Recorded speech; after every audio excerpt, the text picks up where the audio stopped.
Bienvenue dans ce nouvel épisode de Tel quel Soc, le podcast qui décrypte les enjeux politiques, socio-économiques et culturels qui façonnent le Maroc d'aujourd'hui et de demain.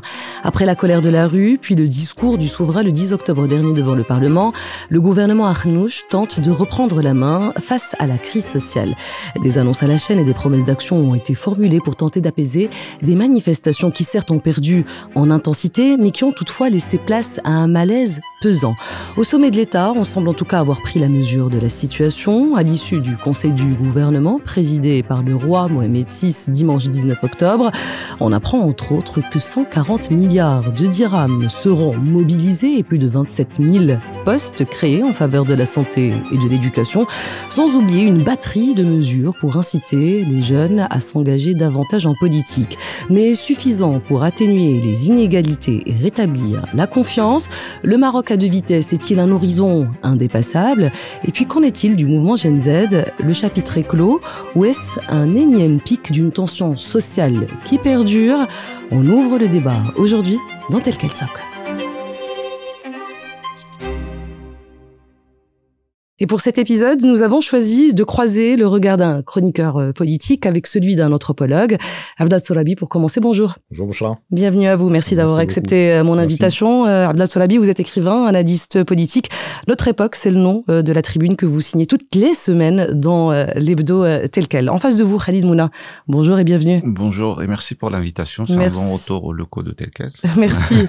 Merci à vous, Khalid, de l'avoir accepté. Je rappelle que vous êtes professeur universitaire, anthropologue, et puis dans vos travaux, vous abordez entre autres les questions liées aux marginalités et aux identités. Alors, messieurs, on tentera aujourd'hui de cerner l'ampleur de l'urgence sociale et de la mettre en perspective avec le tempo politique pour comprendre pourquoi ça ne semble pas pas très évident de synchroniser les deux. Ma première question, ça sera pour vous, Abdel Sorabi. La dernière actualité, si vous le permettez, un mot sur les annonces qui ont été formulées à l'issue du conseil du gouvernement présidé, donc je le disais, dimanche 19 octobre, par le souverain. Dans le communiqué du cabinet royal, le collectif Gen Z n'est pas explicitement mentionné, mais certains y voient toutefois une réponse justement aux manifestations de ces dernières semaines. Est-ce que vous êtes d'accord, Abdel? Oui, je pense que voilà, dans le communiqué du Palais Royal, il y a une réponse, bien sûr indirecte, bien sûr qui n'est pas explicite. On ne cite pas Génération Z, évidemment, c'est tout à fait normal aussi, mais en même temps, il y a des réponses. Ces réponses, on peut les retrouver à plusieurs éléments. D'ailleurs, il y a une première réponse, encore une fois, plus indirecte, lors de l'ouverture des parlements. C'était au moment où le roi insistait sur la nécessité de communication au sein des gouvernements, au sein des partis politiques, mais le communiqué du Palais Royal récent est beaucoup plus direct, si j'ose dire. D'abord, il y a la question importante, c'est l'éducation, de la santé. On sait très bien que ça a été au début du mouvement Gen Z, c'était au cœur des revendications. Donc évidemment, il y a ce budget qui avoisine les 140 milliards de dirhams. Qui connaît du coup une augmentation de 19%, on nous dit. Oui, exactement. Mais après, il faudrait voir la ventilation justement de ces budgets. Mais en tout cas, ça répond à une demande sociale, de la part de ces jeunes, sur la réforme de l'éducation, sur la réforme de la santé, sachant aussi que la question de l'éducation et de la santé, ça c'est un autre sujet, n'est pas uniquement question de moyens, n'est pas une question de budget. Absolument. C'est aussi une question de bonne gouvernance, c'est aussi une question de moyens humains. Mais en tout cas, il y a cette réponse directe à la question de l'éducation et de la santé, mais aussi un élément aussi très, très important sur lequel on voudrait revenir, c'est ce coup de pouce pour les jeunes. Pour inciter les jeunes à s'engager plus concrètement davantage dans la vie politique. Et participer aux élections. Je pense que c'est deux éléments qui répondent d'une manière ou d'une autre aux revendications du mouvement Gen Z. Un mot également, Khalid Mouna, sur ce communiqué du cabinet royal. Est-ce que vous avez le sentiment que la majorité reprend la main, sur les choses face à l'énorme contestation? Moi, d'abord, en fait, je souhaite juste signaler, il y a quelque chose de symbolique dans cette réunion, avant de parler de communiqué, c'est qu'en fait, on a un conseil qui est présidé par le roi un dimanche. En fait, c'est quand même assez intéressant. C'est un signal très fort comme quoi on est là, on écoute, on travaille. Mais aussi, il y a deux phases, en fait, très différentes. C'est qu'en fait, le discours, justement, d'ouverture de Parlement, a été reçu et perçu de deux manières complètement différentes. On a une réception extrêmement positive et un peu même, voire exagérée de la part des acteurs politiques. Et on a vu défiler, en fait, un certain nombre des analystes politiques qui en fait même surinterprété en fait le discours. On peut même dire que le discours d'ouverture de Parlement n'a pas comme objectif de répondre à des contestations, parce que c'est encadré par la Constitution. C'est un discours rituel qui était bien sûr planifié. Sauf qu'en fait, étant donné qu'il est inscrit, il vient dans un moment de contestation. Je pense que la rue, parce que c'est quand même, il faut dire que même nos voisins algériens l'ont regardé beaucoup plus que les Marocains.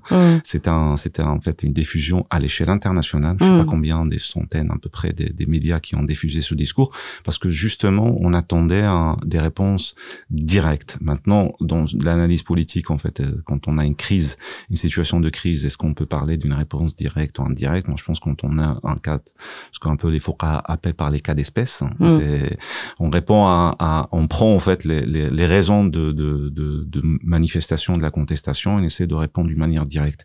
Ce qui était, il y avait des traits, des grandes lignes en fait de réponse qui étaient là, et je pense que ce qu'on a vu comme réponse aujourd'hui s'inscrit plus dans une forme de deuxième réponse, deuxième mi-temps d'une réponse après avoir en fait essayé d'écouter, d'observer un peu la réaction de la rue. Et pour reprendre pour le coup la question de l'introduction que je posais, est-ce que vous avez eu le sentiment cette fois-ci que la réponse politique s'est synchronisée avec l'urgence sociale, avec l'attente sociale? Il y a une urgence. Maintenant, en fait, il faut dire les choses très clairement. C'est qu'en fait, cette jeunesse réclamait le palais comme un intermédiaire en fait de ça. En fait, le palais vient jouer ce rôle. Est-ce que maintenant c'est le rôle du palais ou c'est le rôle du gouvernement? C'est une autre manière. Il faut savoir aussi, il faut cibler les choses très clairement. C'est qu'on a un gouvernement qui a été voté, élu. Vous savez, pour moi, un gouvernement, c'est comme un mariage, en fait. On peut, au bout de route, on peut pas s'entendre et résoudre, en fait, cette affaire. Parce que, justement, ça vient du palais, pas de gouvernement. Le roi vient de signaler pendant le discours, en fait, le lenteur de fonctionnement de gouvernement. Et dénoncer le Maroc à deux vitesses bien avant le début des manifestations, lors du discours. Ce sont les mêmes acteurs qui sont responsables, les mêmes politiciens, le même formatage social qu'il a. Maintenant, qu'il a charge un peu pour mettre en place toute cette dynamique d'accélération d'un certain nombre des programmes. Est-ce que les mesures, en fait, qui sont annoncées par la création des postes, augmentation de budget, ce sont des réponses qu'on va voir sur le terrain? C'est ça aussi, je pense que l'objet même de cet échange, en fait. Le palais qui a pris la mesure de la situation, est-ce réellement le cas du gouvernement aujourd'hui? Avez-vous le sentiment que c'est le cas pour l'équipe Arnouch? Quel gouvernement? L'actuelle majorité? Parce que je doute qu'on a encore un gouvernement. C'est pour ça. Enfin, c'est un gouvernement actuellement qui est extrêmement affaibli. Ben, je pense que les dernières expériences gouvernementales, on n'a pas vu un gouvernement aussi affaibli. D'abord par un rejet populaire. Et on l'a vu, il y a des manifestations. Je pense que c'est la première fois, enfin en tout cas voilà, l'histoire récente du Maroc, qu'on voit des gens dans les rues pour demander le départ d'un gouvernement et le départ de son chef de gouvernement. On n'a jamais vu aussi un divorce aussi rapide, une explosion aussi rapide au sein de la majorité gouvernementale. On voit très très bien, enfin pendant les 2 semaines de manifestations, on voyait très bien des ténors de la majorité gouvernementale qui sont en train de se désolidariser par rapport au gouvernement. On a vu Nizar Barlaka dans une émission sur 2-1 venir dire que voilà, enfin là, il n'est pas le ministre, mais il est, et il est le dirigeant du parti de l'Istiqlal. On a vu aussi d'autres membres du PAM qui voilà. Le ministre de la Justice au plein Parlement qui dit je suis le seul de majorité. Enfin, voilà, enfin maintenant, il y a que moi qui reste Donc on est devant une situation, on est devant un gouvernement dans une situation extrêmement difficile. Je pense qu'on est dans un gouvernement de gestion d'affaires en attendant les prochaines élections.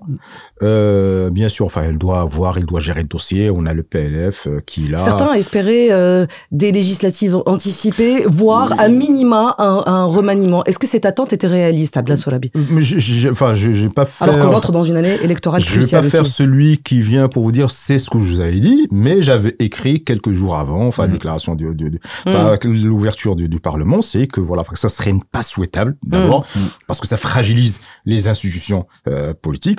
On n'est pas dans une situation quand même exceptionnelle et extraordinaire. Qui pourrait pousser à dissoudre le Parlement ou à demander une démission collective du gouvernement. On n'était pas dans cette situation, mais on était effectivement dans une situation de malaise, dans une situation de rejet de la situation politique actuelle, de rejet de la classe politique actuelle. Mais je pense pas qu'on était devant une situation. Enfin, vous savez, le 20 février 2011, les circonstances ont été beaucoup plus graves grave. Les manifestations, il y avait beaucoup plus de monde en 2011 que maintenant. Le contexte régional, le contexte dans le monde arabe était complètement différent, était inflammable, et on n'a pas eu recours à ça. Enfin, certes, il y avait une nouvelle constitution, mais le Parlement n'a pas été dissous et le gouvernement n'a pas été congédié. Est-ce que c'était une attente réaliste? Je vous pose très rapidement la question, Khalid Mouna, avant de passer à la suite. Pour moi, une réponse rapide, oui, parce qu'en fait, on a un gouvernement qui vit une certaine situation d'illégitimité de point de vue d'une génération de jeunes, et que pour moi, en fait, cette demande ne vient que cristalliser. En fait, ce sont les jeunes qui parlent, parce que c'est justement ça, c'est que ces jeunes qui ont accès aux réseaux sociaux, qui ont aussi une capacité, mais quand je dis qu'ils refusent aussi de rentrer dans un schéma en fait social dans lequel en fait il y a une fatalité qui s'inscrit de cette manière. Alors, vous l'avez dit tous les deux, l'éducation, la santé, la lutte contre les inégalités étaient prioritaires sont prioritaires dans ce budget 2026 qui vient d'être voté, sans oublier cette mesure qui a été pas mal commentée ces derniers jours, vous en parliez il y a quelques instants, là, celle de l'incitation des jeunes de moins de 35 ans à s'engager dans la vie politique. Est-ce que vous avez le sentiment que la jeunesse, avec une telle réponse, que la jeunesse qui est sortie manifester a été écoutée, mais surtout comprise? Parce que cette même jeunesse dit ne pas se reconnaître dans la vie partisane telle qu'elle se structure aujourd'hui. Et aujourd'hui, on lui demande, faut venir s'impliquer davantage. Parce que c'était une partie des réponses. Une partie des réponses, on l'a vu se manifester, que ce soit chez les acteurs politiques, mais aussi chez certains commentateurs. C'est que si vous voulez changer les institutions politiques, il faudrait intégrer les institutions politiques, il faudrait intégrer les partis politiques, participer aux élections, se porter candidat. Et dans ce cas-là, c'est ça le véritable renouvellement des élites politiques. Donc voilà, le communiqué du cabinet royal, justement, c'est une porte ouverte à cette intégration du jeu politique légal, institutionnel, participer à des élections. Voilà, vous pensez que l'argent est un handicap pour pouvoir accéder à cette vie politique, pour pouvoir participer à des élections. Donc voilà, 75%, on va couvrir 75% des campagnes électorales. Donc voilà, après, et ça, c'est un élément aussi important qui va être débattu. Maintenant, ça dépendra aussi de la loi et le projet de loi qui sera présenté par le ministère de l'Intérieur. Enfin, comment il va gérer cette question. Mais aussi, c'est la question qui est très importante, à laquelle beaucoup de partis politiques se sont justement été alertés. C'est qu'on pourrait se présenter à l'intérieur de partis politiques, comme on pourrait se présenter en indépendant. Et donc, est-ce que cela va être un changement majeur de la vie politique marocaine? Est-ce que ça va changer radicalement le visage de la politique marocaine? Je ne crois pas. Je ne crois pas, mais ça pourrait être intéressant. C'est une expérience à mener. Alors, vous l'avez dit, Khalid Mouna, je vous laisse réagir. Je vous cite, vous l'avez dit dans une interview, vous dites que le mouvement Gen Z n'est pas une force de proposition, mais une force de pression. Alors, un mouvement qui n'est pas une force de proposition, est-il capable de se politiser, de franchir ce cap? Oui, en fait, il est politisé. En fait, je reprends cette phrase de Gramsci, il dit quand on fait pas de la politique, on est sujet de la politique. C'est-à-dire, en fait, n'est pas politisé au sens des institutions, non, comment elles se structurent aujourd'hui, le modèle institutionnel. Parce qu'il refuse d'être politisé en fait de cette manière. On sait très bien comment les partis politiques fonctionnent aujourd'hui, c'est par cooptation. On a vu très bien aujourd'hui, par exemple, comment un vieux parti qui était un gros parti de militantisme, etc., comment il est aujourd'hui reproduit un schéma même du forme autoritaire qu'on voit dans les pays d'Afrique, en fait, des chefs qui se reconduisent d'une manière infinie. Et ces jeunes refusent aujourd'hui de rentrer dans ce schéma ou cette économie politique dans lequel en fait il y a une distribution, une économie de rente qui est circulaire et qui va à la fois verticalement et horizontalement. Ça, c'est d'une part. D'autre part, pour moi, c'est là où je trouve dommage parce que je me souviens très bien, en fait, d'un entretien que j'avais fait avec un jour dans un cadre d'un projet avec des compétences marocaines à l'étranger. Et la question, c'était pourquoi vous êtes parti? Il y en a un qui m'a dit une phrase qui est restée mémorisée dans ma mémoire, un peu gravée. Il m'a dit le Maroc, c'est le pays des opportunités ratées. Et on voit très bien, par exemple, comment, en fait, cette occasion de cette jeunesse qui vient manifester un peu, parce que, vous savez, en fait, un pays, c'est sa jeunesse, essentiellement, c'est-à-dire, même nous, on est dans une situation, on dépend d'eux. Ça, en fait, c'est eux, ils sont pas insérés sur le plan professionnel, etc. Je sais même pas si un jour on va avoir notre retraite. Et du coup, c'est un schéma, en fait, c'est un puzzle, en fait, qui se construit de cette manière.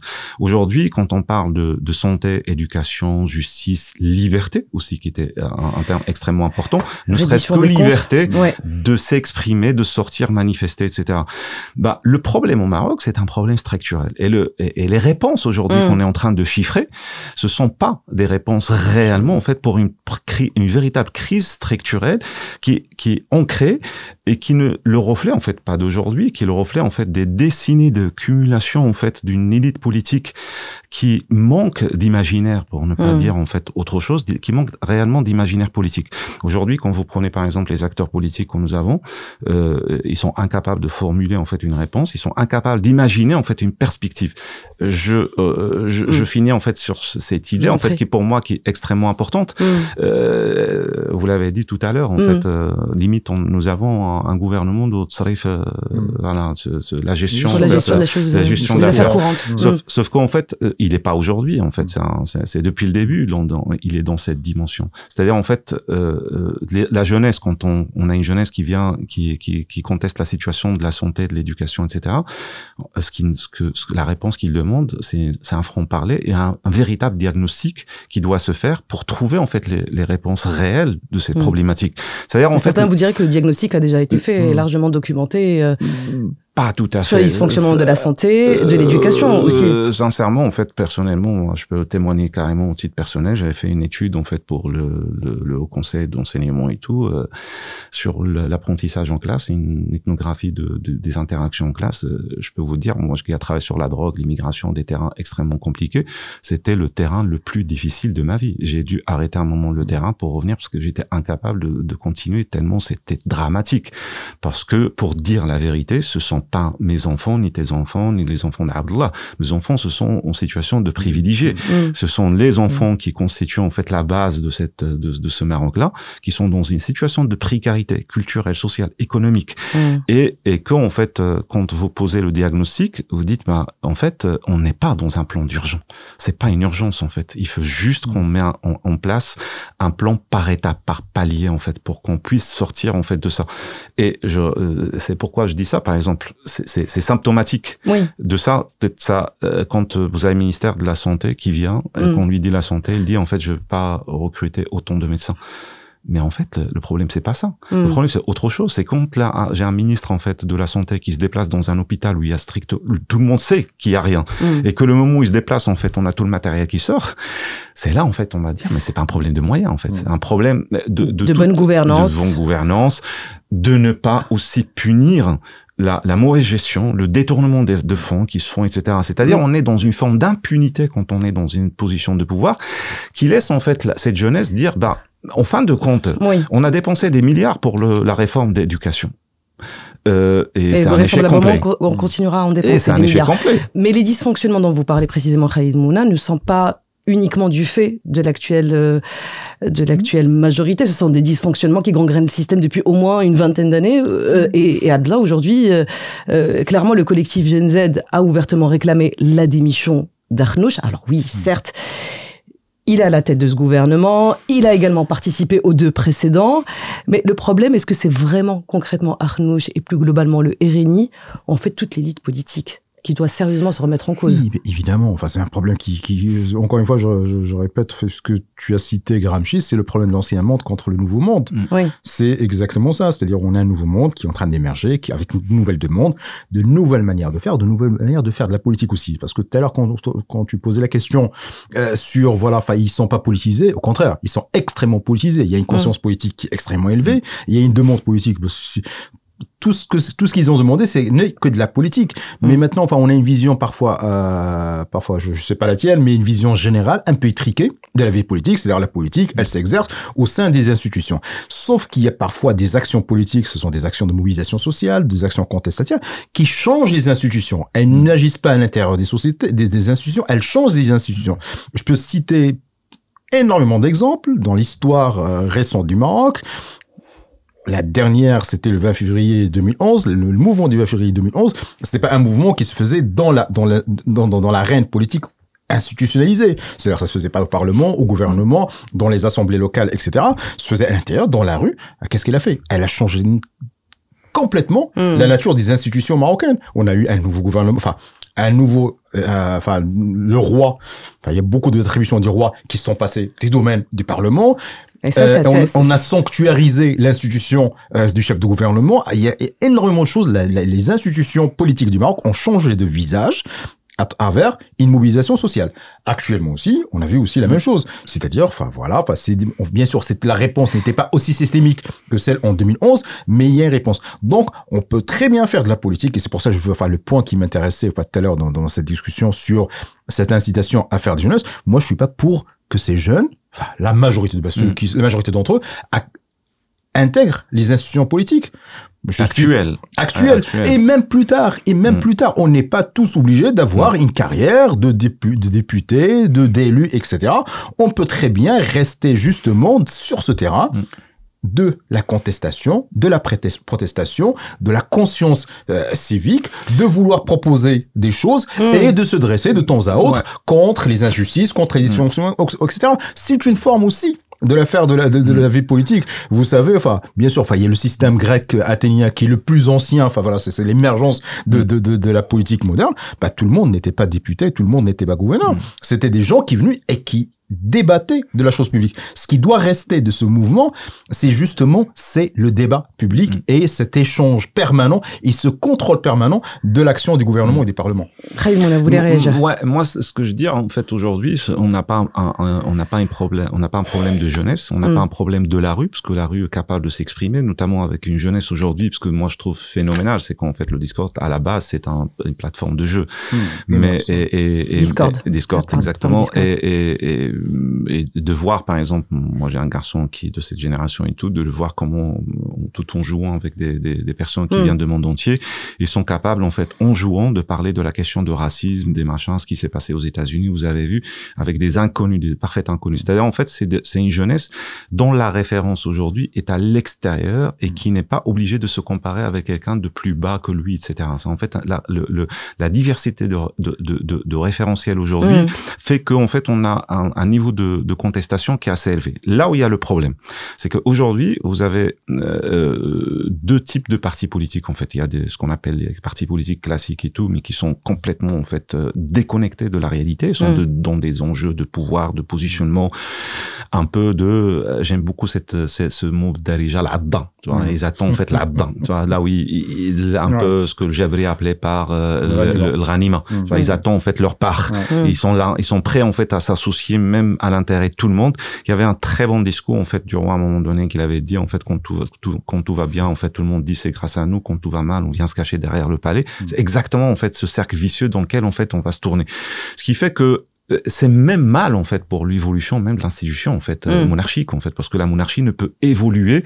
Je sais pas, il y avait j'ai rencontré il y a quelques jours en fait un étranger, je vais pas dire le pays, il me dit ouais mais pourquoi vous avez pas en fait une monarchie comme en Angleterre? J'ai dit parce qu'on n'a pas des partis comme en Angleterre et du coup on peut pas faire une monarchie comme en Angleterre, c'est pas souhaitable dans un parti politique en fait, mais qui sont incapables en fait de porter en fait cette souffrance sociale et de la faire émerger à partir des dialogues, des programmes, etc. Et c'est là où ça devient en fait pas d'absorber l'attention, c'est ce qu'on demande d'ailleurs aux partis politiques. Le but de partis politiques, c'est pas d'absorber l'attention. Maintenant, en fait, quand tu parles par exemple de la situation grecque ou ailleurs, c'est que c'est une d'ailleurs des raisons pour laquelle ces jeunes aussi demandent le quatrième volet qui est extrêmement important, c'est la liberté d'expression. C'est qu'on est dans un système aussi politique qui mesure tout en termes de sécurité. C'est-à-dire, on n'en voit jamais en fait et une certaine forme de fausse patriotisme en fait. Un bon patriote, c'est celui qui dit la hamzin, tout va bien. En fait, c'est pas celui qui va dire non, l'éducation ne va pas bien et que ça n'a pas de sens en fait que une minorité en fait des jeunes Marocains peuvent avoir accès à des écoles d'élite ou parler 3 langues et moi mes étudiants à la fac publique ils galèrent avec la Darija et c'est la réalité et du coup c'est au lieu de voir en fait ce sont des occasions historiques. L'histoire est faite des occasions. Soit vous les ratez, soit en fait vous les absorbez en fait pour impulser une certaine dynamique et passer à l'étape suivante. C'est-à-dire en fait personne n'est contre l'intérêt en fait du pays. Il y a juste en fait la manière pas d'écouter, mais d'entendre en fait. Et ça, c'est justement pour répondre à votre question tout à l'heure, c'est là où l'incapacité de notre gouvernement de ne pas pouvoir entendre. J'ai l'impression quand il répond, en fait, il entend sans écouter. et sans réellement comprendre, il comprend strictement rien du tout. Ces revendications. Mais c'est hallucinant. Parfois, ça fait même violence. En fait, quand vous entendez la réponse elle-même devient violente. Je reprends la formule que vous disiez tout à l'heure, Khalid Moula. Est-ce que finalement, ce mouvement Gen Z, ce sera une opportunité ratée, ou est-ce que on peut espérer une forme de sursaut, pas uniquement au sein de cette majorité gouvernementale, mais au sein de toute la classe politique? Bon, je crois pas que c'est dans les méthodes de communication, dans l'approche avec les jeunes. Sûr, évidemment. Mais je pense que les vieilles habitudes vont finir par revenir. Ça, c'est évidemment. Enfin, encore une fois, ce que s'est passé pendant 2 semaines, encore une fois, c'était pas un choc brutal, systémique, etc. On le savait très bien. Il n'est que l'expression d'un malaise, un malaise politique, un malaise social qui est déjà installé. C'est pour ça, enfin, je lis ça à ta question précédente. Je pense pas que que le problème soit que le problème soit le RNI ou que le problème soit la majorité actuelle, c'est effectivement toutes ces institutions politiques qui fonctionnent de la même manière, pas pendant longtemps, avec les partis politiques, qui n'ont les partis politiques, je rejoins ce que disait Khalid. Soit on a des partis politiques qui sont constitués uniquement de notables et l'objectif c'est justement cette réanima, une sorte de gain, qu'on voudrait, distribuer entre nous.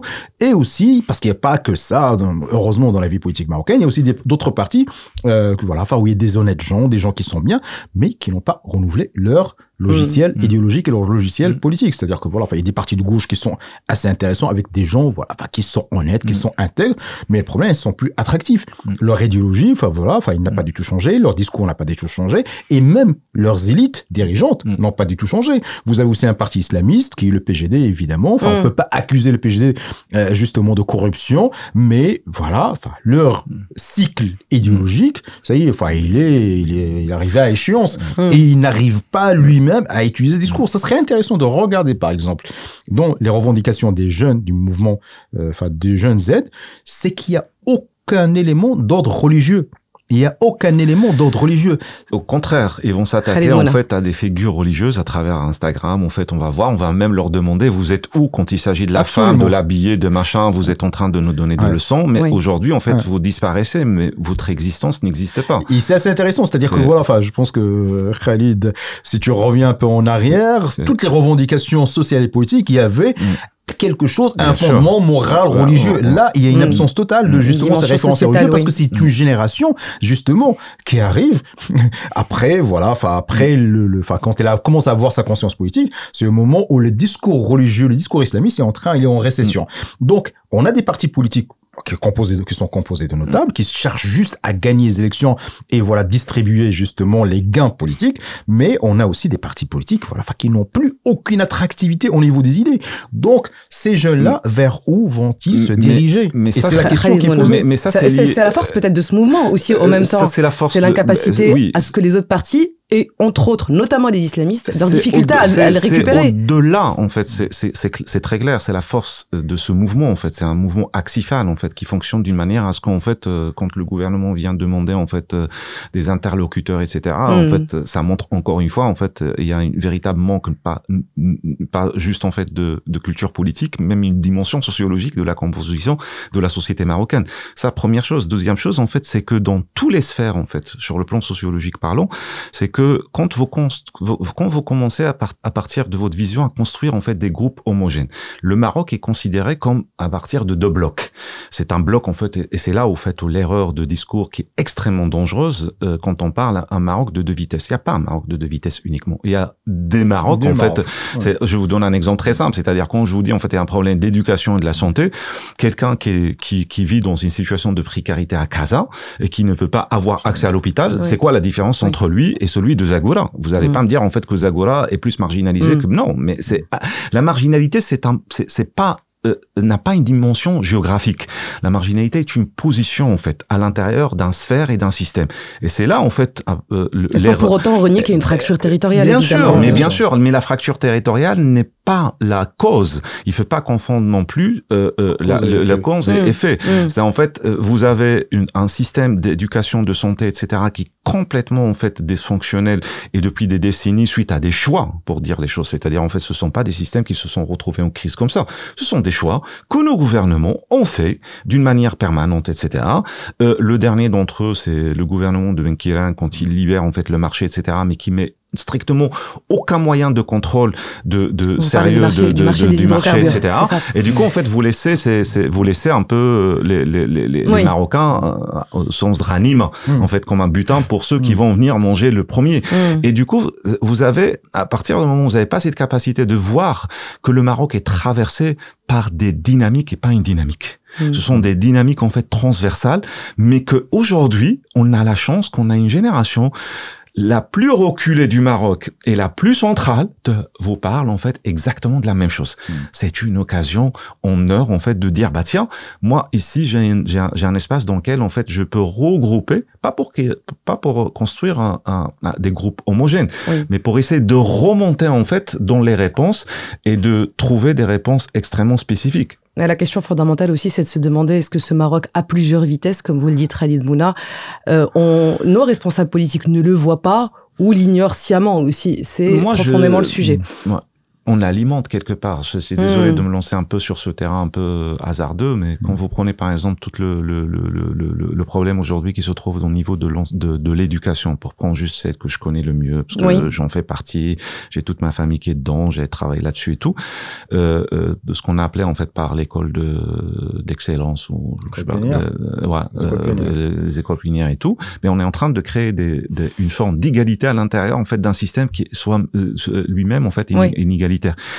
C'est notre problème à nous, c'est qu'en fait on a un rapport et un regard par le haut sur la société. C'est en fait les vraies réponses se retrouvent en fait dans une forme d'association des acteurs réels en fait sur le terrain pour essayer de répondre en fait à des besoins concrets. Aujourd'hui, quand vous mettez par exemple la réforme de l'éducation, etc., c'est des réformes qui viennent de Rabat, pour dire la vérité, en fait, très centrale, faite par une élite qui a quasiment, en fait, parfois, qui connaissent même pas, en fait, la galère, ni des enseignants, ni des élèves, et que le corps lui-même, qui est censé, en fait, de porter cette réforme, n'adhère pas.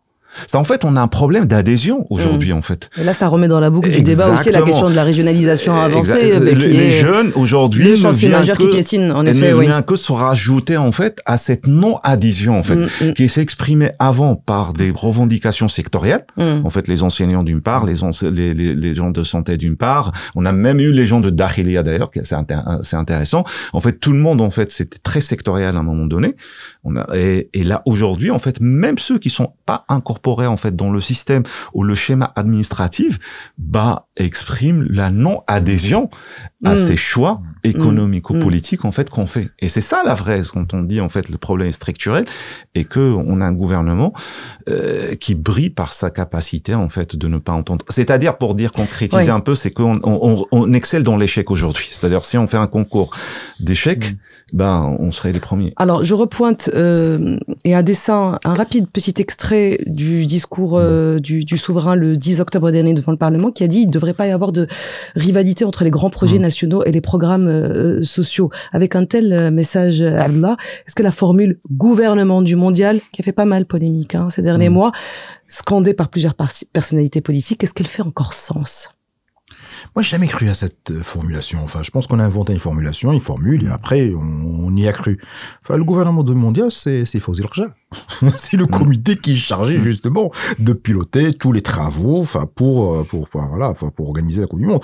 Après, oui, symboliquement, pour la photo, on va se projeter dans 6 ans, sur la photo, se retrouver, espérons-le, avec le Maroc gagnant de la Coupe du Monde, donc se retrouver, sur la photo, de cet exploit, ou se retrouver, justement, avoir ça, oui, bien sûr. Mais ça veut absolument rien dire. Le gouvernement du mondial, ça veut absolument rien dire.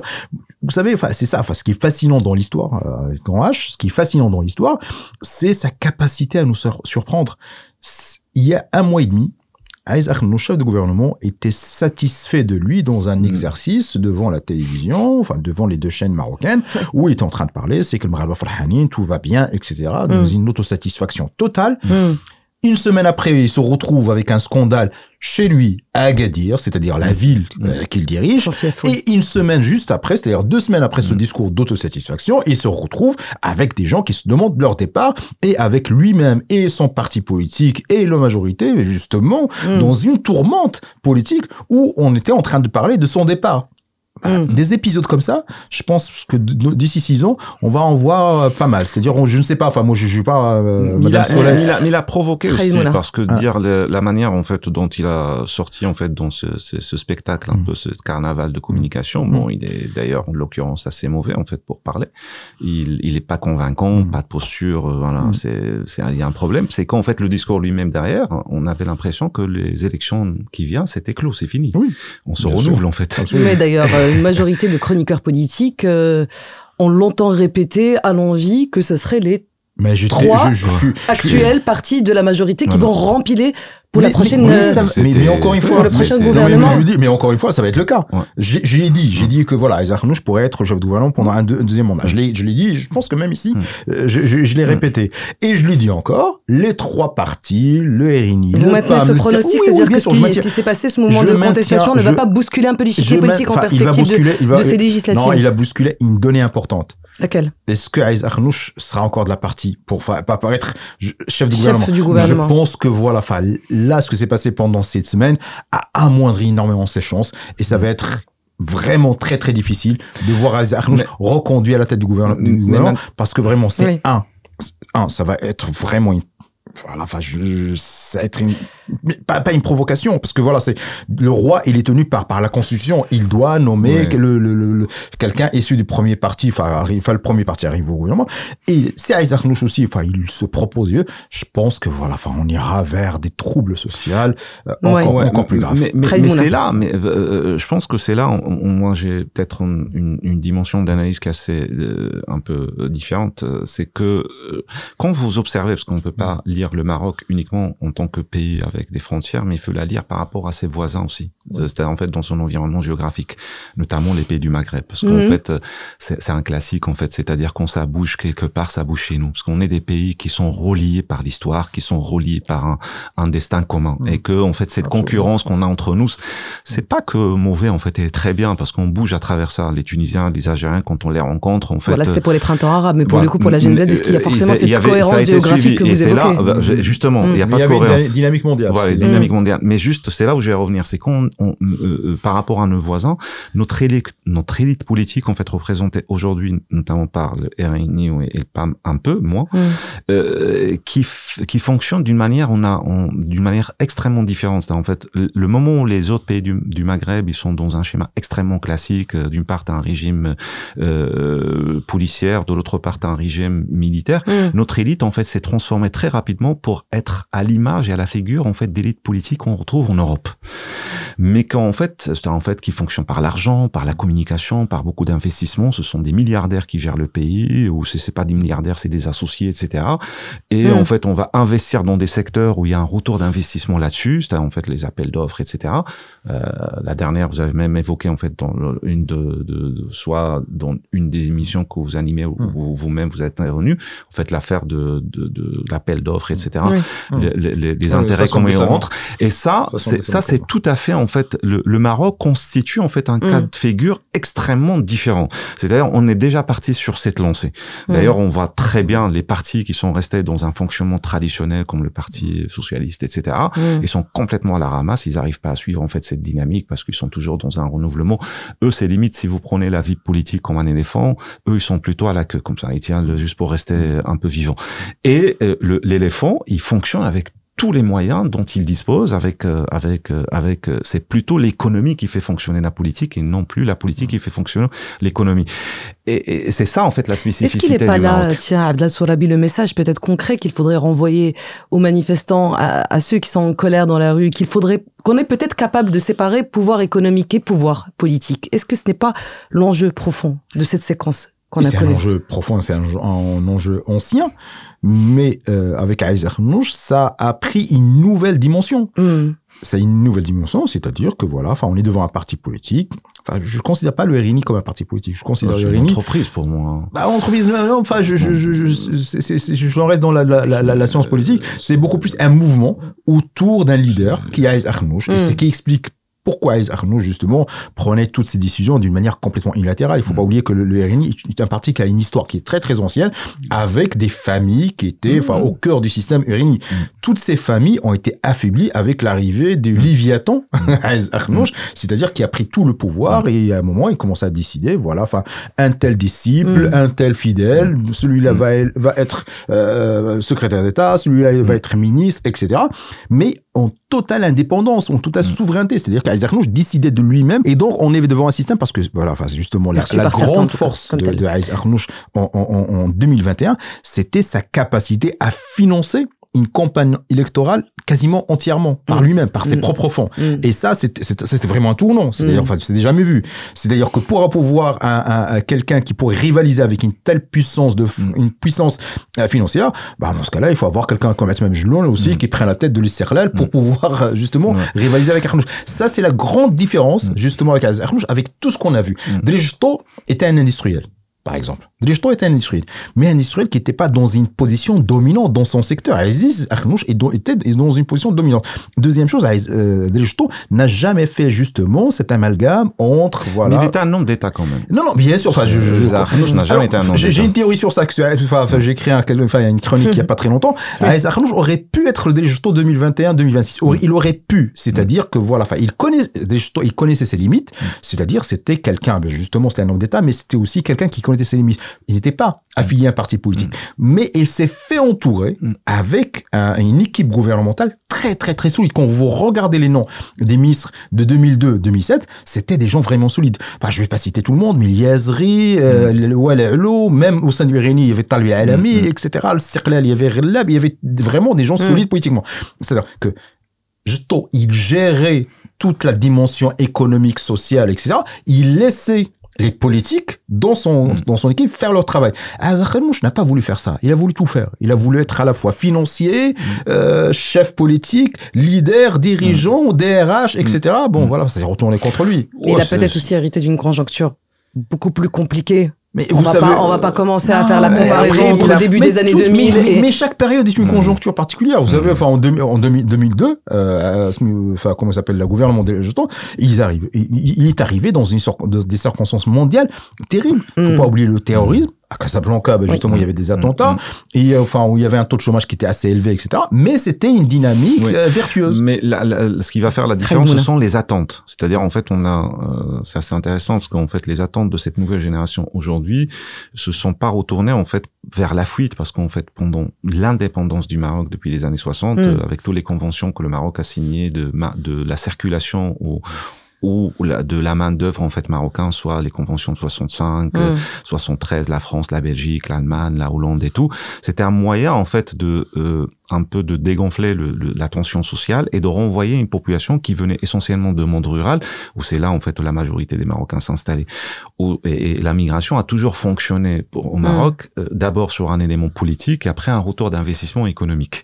Aujourd'hui, en fait, on a une génération qui refuse et qui ne veut pas forcément. Et c'est pas qu'il refuse de partir, mais qu'elle tente en fait d'imposer le choix de rester ou de partir. Or, par rapport en fait et ce qui fait que le paysage politique en fait au Maroc change. On va pas partir, on veut un pays en fait dans lequel on peut avoir du travail, on peut avoir de la santé, on peut avoir de l'éducation. Et ce qui est intéressant en fait, cette jeunesse, un jeune de 20 ans, de 21 ans, même de 18 ans, de 17 ans, quand il vient en fait pour réclamer le droit à la santé, le droit à l'éducation, c'est pas leur demande sociale, c'est en fait ça c'est des transferts en fait de vécu de leur propre famille. C'est-à-dire en fait il y a une véritable absorption de tensions qui existe et qui se transfère à travers en fait cette forme de manifestation. Et c'est là en fait où la lecture politique il doit se faire. C'est-à-dire Arnouch dans un Maroc en fait d'il y a 10 ans, il n'aurait pas eu en fait la même réaction. Aujourd'hui, on a une génération qui refuse de partir. Je veux partir, mais je veux aussi rester. Je veux le choix. Mais quand vous avez une jeunesse en fait qui avec bac plus 5, qui va avoir 17 au moyen ou 18 au bac, qui va faire une école d'ingénieur public, avec sélection et qui va finir 5 ans d'études et quand il sort, en fait, on lui propose un salaire avec un APEC de 3200 dirhams. C'est honteux, c'est-à-dire en fait on est carrément même ceux qui étaient censés en fait de réussir en fait ce qui dans cette conjoncture dont on parle en fait la politique actuelle, et quand je dis la politique actuelle en fait je veux pas la dissocier en fait d'une continuité en fait comme ça, c'est qu'on a réussi en fait à faire sortir dans la rue un diplômé Bac+5, un qui est exclu de l'école primaire et un qui a fait ses études à l'étranger et qui rentre au Maroc pour travailler. Ça n'a jamais été fait au Maroc, en fait, avant. C'était en fait même la génération de 20 février, c'est une génération qui était étudiante au Maroc et tout, mais qui ont parti, ils ont fui par la suite. J'en connais beaucoup qui ont pris leur bac pour partir parce qu'en fait, ils voulaient pas vivre dans la pression politique. Et du coup, c'est vraiment une conjoncture à la fois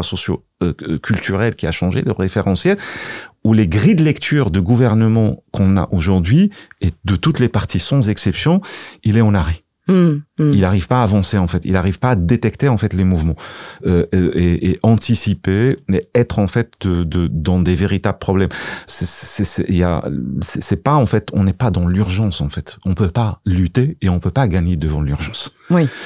Ça c'est un principe en fait. Sauf qu'aujourd'hui malheureusement le gouvernement ne voit que l'urgence. Or on n'est pas dans l'urgence. On est dans quelque chose de solide. Les gens ils ont besoin d'être reposés qu'en quoi il y a un vrai travail qui se fournit, une vraie en fait voilà et pas des politiques de chiffres en fait. Et du coup avant que clore le débat, je vous poserai quand même la question, le mouvement Gen Z, chapitre clos, ou c'est juste le chapitre clos, pic voilà d'une tension sociale finalement qui est là, qui est présente, qui perdure et ça va peut-être évoluer, se transformer. Vous en parlez d'ailleurs dans votre dernière tribune, Abdellah Sorabi, où vous dites que concrètement, c'est pas la Gen Z qui pourrait nuire à la stabilité de l'État, c'est plutôt oui le dégoût de ce que vous avez qualifié de Oulad Nas et Bnat Nas. Oui. Je vous laisse développer. Non, enfin, au fait, le mouvement de Gen Z, j'ai trouvé que leur demande était extrêmement classique et traditionnelle. Je trouve même qu'ils sont conservateurs sur le plan politique. C'est-à-dire que voilà, enfin, ils étaient sur des demandes qui sont des demandes d'ordre social, d'ordre de réforme, etc. Et aussi, quand ils s'adressent au roi. C'est-à-dire, on a connu des générations beaucoup plus subversives dans l'histoire du Maroc, où voilà, enfin, c'était pas, enfin, demander l'arbitrage du roi, mais c'était beaucoup plus révolutionnaire. Donc, on est devant un mouvement qui reste conservateur, etc. Donc voilà, enfin, je pense qu'on est là avec la force de ce mouvement, c'est-à-dire un mouvement virtuel, horizontal. Il n'y a pas de leader, il n'y a pas de dirigeant. Enfin, les décisions sont prises d'une manière comme ça, enfin, sur Discord, d'une manière, voilà, par vote aussi. Mais aussi les limites, c'est-à-dire que voilà, enfin, il n'y a pas d'ancrage politique, il n'y a pas une vraie présence, il n'y a pas, enfin, d'interlocuteur, il n'y a pas de visage, etc. Donc c'est un mouvement. Enfin, je pense que voilà, enfin, je pense que c'est fin d'un chapitre. Enfin, quand on voit actuellement les gens qui sortent, c'est une centaine de personnes. Ça va se folkloriser, ça va se routiniser, etc. Mais pour répondre à ta question, c'est beaucoup plus, voilà, enfin, ce qui devrait inquiéter beaucoup plus, c'est ce sentiment de désespoir. C'est que, voilà, enfin, ce qui s'est passé avec le mouvement Gen Z n'est que le sommet d'un iceberg, où des gens qui commencent à en avoir marre de beaucoup de choses. Oui. L'avenir de leurs enfants. Enfin, il n'y a pas que des jeunes dans ce pays, il y a aussi des jeunes, enfin, des gens qui, voilà, enfin, l'avenir de leurs enfants, la cherté de la vie, la corruption, la décomplexion, enfin, les élites politiques qui sont devenues complètement décomplexées par rapport à l'argent, par rapport à beaucoup de choses, cette absence de moralisation de la vie politique, le manque d'exemplarité, il y a tellement de choses qui sont en train de rompre notre pacte social, de notre pacte collectif, et c'est ça ce qui devrait inquiéter, c'est le jour où ces gens, ou l'ADNES dont je parle, c'est-à-dire les gens qui ont une certaine décence, qui ont une certaine moralité, qui ne veulent pas faire partie de cette corruption ambiante, le jour où ils seront désespérés. Et là, enfin, je pense que c'est là ça va changer complètement, et je pense que c'est là, enfin, il faudrait s'inquiéter de ce genre de désespoir. Vos pronostics à vous, Khalid Moula? Alors pour moi, en fait, c'est un le chapitre est clos, c'est fini, on n'en parle plus. Pas du tout. Pour moi, en fait, on va en parler pour une simple raison, c'est ce que j'appelle moi, en fait, chaque mouvement, en fait, chaque génération construit sa propre mémoire.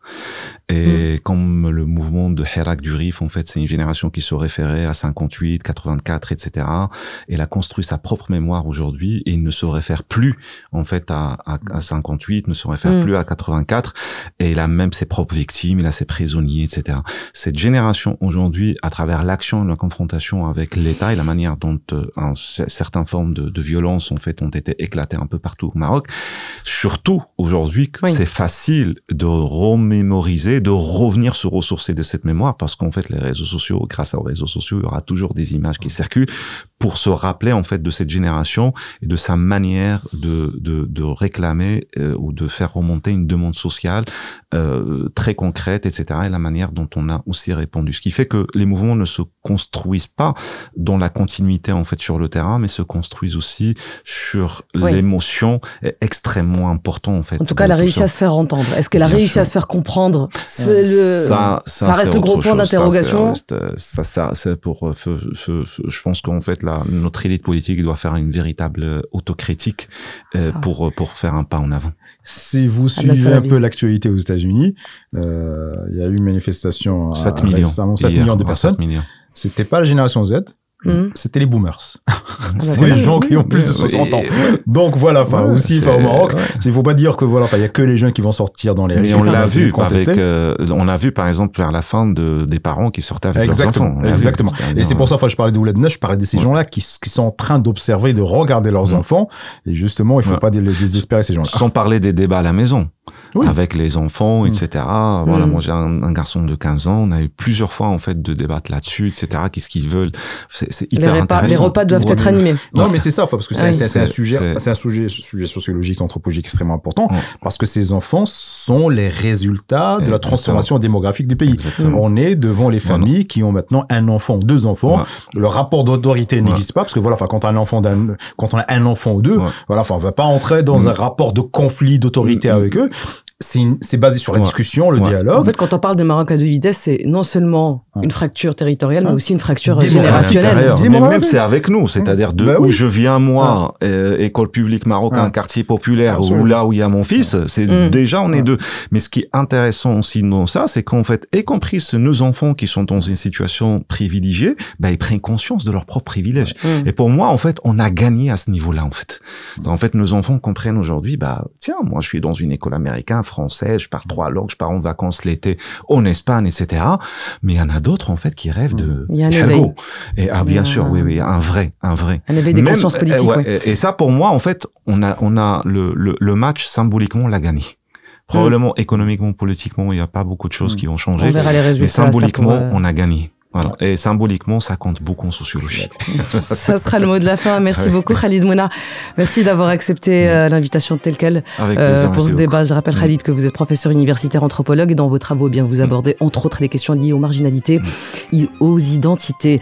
En face de vous, Abdel Solabi, merci d'avoir été avec nous. Merci Adla. Vous êtes écrivain, analyste politique. Notre époque, c'est le nom de votre tribune, la tribune que vous signez toutes les semaines, dans les colonnes de Tel Quel. Et c'est la fin de cet épisode de Tel Quel Soc. Merci à tous et à toutes de l'avoir suivi. Un grand merci à l'équipe en régie qui m'accompagne pour chaque épisode, Adam Harshawi et Menel Zainabi. À bientôt pour un nouvel épisode. D'ici là, n'hésitez pas à vous abonner à telquel.ma pour suivre l'essentiel de l'actualité nationale et internationale.